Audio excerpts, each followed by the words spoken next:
Well, here at Bacchini's Fruit Tree, we've been around since 1945 when the Bacchini family first moved to the area. And we've been producing various fruits over the years. Currently, we have 6 varieties of cherries, peaches, nectarines, pluots, and plums, and 3 varieties of apricot, and a blackberry, which is called an lollyberry, and loquat.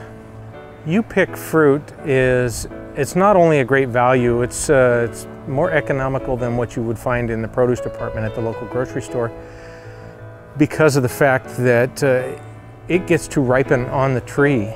And with some of the other produce that you can purchase, it gets picked many miles away and travels on a truck to get there, so they sometimes have to pick it before it's ready. And here it's allowed to hang on the tree, and it gets more sweeter, larger, much better tasting, and it's cheaper generally than what you would find in the produce departments at the stores too. So with our apricot varieties, and this rule applies to most of the fruit that we have here at Bacchini's Fruit Tree, the darker color a fruit has will make it much more sweeter. So when you're going to select and you see a bunch that are in varying colors, you look for the darkest one for higher sugar, and those are going to be more juicy and much more enjoyable. With an apricot, you don't want to pull on it and see how the branch comes with it like that. It's not quite ready to come off. It's not quite ripe when the branch comes with it, when you go to pull on it like that.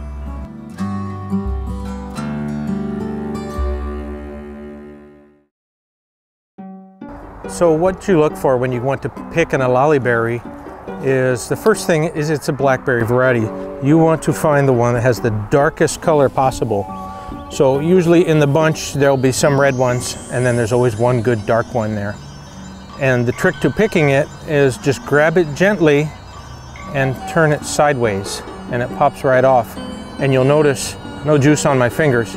If you were to twist it, it would take more effort, and then you would break the fruit and make it leak.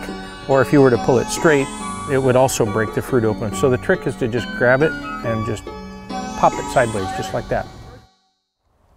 So what you're looking for when you're picking the cherries here is dark and large, and we like them because they have a little crunch to them. But the best way to pick it is to grab it by the stem, not by the fruit, but by the stem itself, and go crossways from where the branch goes. So you want to go this way. If you were to peel it this way, you would damage the bark, and that's where next year's fruit is going to come from. So you want to pick it to the side like that, where it snaps right off. That's a beautiful specimen too. Sweet and crunchy. Very good. These are our big Jim Loquats. Some people call them Miss Barrow. Ideally, it's best to use like scissors or cutters and cut it right above that cluster right there, and then you take the whole thing and separate it with you. But if you don't want so much of it, that way it'll last longer. If you just want one, you can just twist it like that, and it won't last as long, similar to a cherry when you pull the stem off of it, because it cracks open that part of the fruit right there and breaks the seal on the skin. So ideally the best thing to do is to cut the cluster off right above the bunch. This is our variety of white peach. It's called Spring Snow, and it's very simple to pick. The best way is not to pull it, but to just give it a little twist and then pull, and it comes right off.